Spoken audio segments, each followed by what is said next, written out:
एक समय की बात है।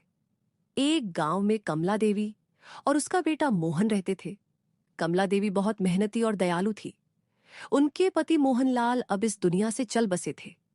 उनके जाने के बाद उसका बेटा मोहन और कमला देवी अकेले पड़ गए और उधारी भी बढ़ गई। उनके पास थोड़ी बहुत जमीन बची हुई थी जिससे उनका गुजारा चलता। मोहन, तुम स्कूल जाओगे या नहीं? नहीं, मैं स्कूल नहीं जाऊंगा माँ। कमला देवी ने गुस्से को कंट्रोल करके कहा। बेटा, स्कूल नहीं जाओगे तो बड़े होकर क्या बनोगे?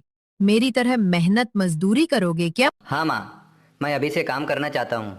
आपको काम करता देख मेरा मन दुखी होता है। मोहन की आंखों से आंसू आ गए और यह सुनकर कमला देवी उदास हो गई। पहले पति की बीमारी से जूझती रही। बाद में पता लगा कि दोनों किडनी फेल हो चुकी हैं। 1 साल पहले वे चल बसे थे। तब से घरों में काम करके किसी तरह बेटे को पढ़ाना चाहती थी।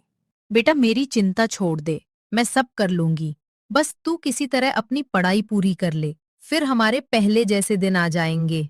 तुझे याद है तेरे पापा कितनी अच्छे से हमें रखते थे? उनके बीमार पड़ते ही सब कुछ बिक गया। अब तो बस ये मकान ही बाकी है। इसे बचाए रखना है तो मुझे तो काम करना ही पड़ेगा, नहीं तो हम सड़क पर आ जाएंगे। माँ, इस समय हमें पैसों की ज़रूरत है। पापा की बीमारी में जो कर्ज लिया था वो कैसे चुकेगा?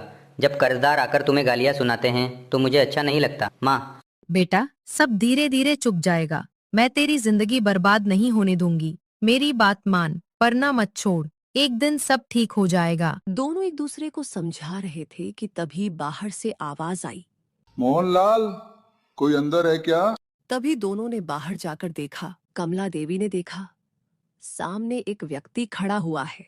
क्या तुम ही मोहनलाल की पत्नी हो? जी मैं ही हूँ, लेकिन आप कौन हो? मेरा नाम तिवारी सेठ है। तुम्हें ये कागज देखने चाहिए। इस कागज में क्या लिखा है? तुम्हारे पिताजी ने मुझसे ये कर्ज लिया था। अब वह कर्ज बहुत बढ़ गया है, तुम्हें चुकाना पड़ेगा, और ब्याज भी। अगर पैसा नहीं दे सकते तो बची हुई जमीन मुझे दे दो। मुझे नहीं पता कि मेरे पिताजी ने तुमसे क्या उधार लिया था, क्योंकि मैंने कभी उन्हें किसी से उधार लेते नहीं देखा था। हम आपको ये खेत तो नहीं दे सकते, लेकिन हर महीने मेहनत करके आपके पैसे चुका दूंगी।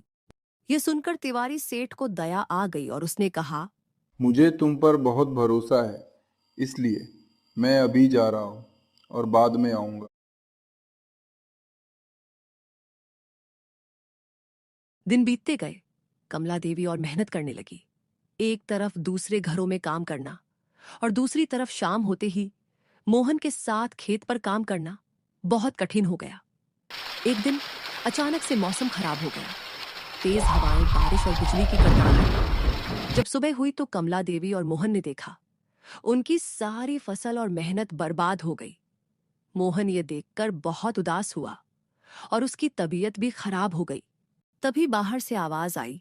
मोहनलाल, ओ मोहनलाल। कमला देवी ने बाहर जाकर देखा तो एक बुजुर्ग व्यक्ति खड़े हुए थे। क्या तुम मोहनलाल की पत्नी हो? हाँ, मैं ही मोहनलाल की पत्नी हूँ, पर आप कौन हो? मैंने पहचाना नहीं। बेटी, क्या मैं अंदर आकर बैठ सकता हूँ? बहुत दूर से आया हूँ। क्या मुझे एक गिलास पानी मिल सकता है? हाँ हाँ, आप अंदर आइए, बैठिए, मैं आपके लिए पानी लाती हूँ। बैठे रहो बेटा। कौन सी क्लास में पढ़ते हो? जी, मैं अभी स्कूल नहीं जाता। इतना कहकर मोहन चुप हो गया। कमला जी पानी लाई। पानी पीकर बुजुर्ग ने कहा, बेटी, यहाँ बैठो। मेरा नाम सुरेश बंसल है। तुम्हारे पति मेरी ही कंपनी में काम करते थे। बहुत छोटी उम्र से मेरे यहाँ नौकरी कर ली थी। धीरे धीरे उन्होंने मेरा मन जीत लिया। मेरी कंपनी की सारी जिम्मेदारी वे खुद अकेले संभाल रहे थे। उसी समय मेरी तबीयत खराब रहने लगी। फिर मैंने कंपनी छोड़ दी और मैं विदेश चला गया। बाद में मेरे बेटे ने कंपनी संभाल ली। अभी 1 हफ्ते पहले ही लौटा हूं तो पता चला मोहनलाल अब इस दुनिया में नहीं रहे। भगवान उनकी आत्मा को शांति दे। जी बंसल जी, वो आपके बारे में बहुत बात करते थे। माफ कीजिएगा, मैंने आपको पहचाना नहीं था। वैसे भी होनी को कौन टाल सकता है। उनकी दोनों किडनीज फेल हो गई थीं और डॉक्टरों ने जवाब दे दिया था। नहीं बेटी, मैं मोहनलाल का गुनहगार हूं। मैं होता तो उनका अच्छे से इलाज करवाता।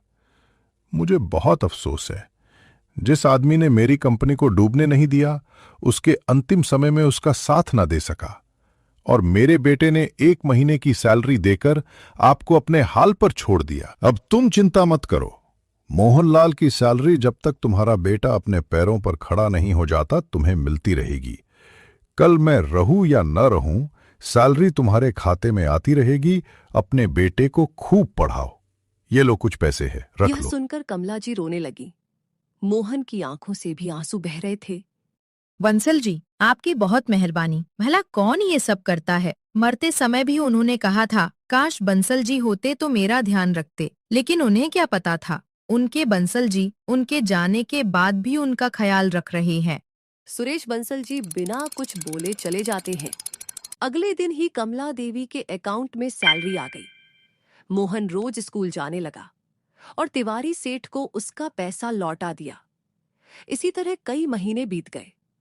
एक दिन कमला देवी के मन में आया कि एक बार सुरेश बंसल जी से मिलकर उनका शुक्रिया कर दिया जाए।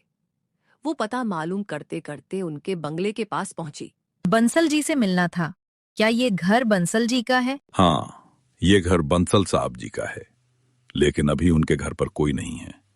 वे जब विदेश से आए थे, उसके 15 दिन बाद ही उनकी तबीयत बिगड़ गई और वे चल बसे। कमला जी की आंखों से आंसू बह रहे थे। क्या वो केवल उनका भला करने ही आए थे या अपना कर्ज उतारने? यही सब सोचकर वे घर की ओर चल दी। इसके बाद भी हर महीने सैलरी आती रही। जब भी कमला जी सैलरी के पैसे बैंक से निकालती तो उनकी आंखें नम हो जाती थीं। आपको हमारी कहानी कैसी लगी, कमेंट करके जरूर बताएं।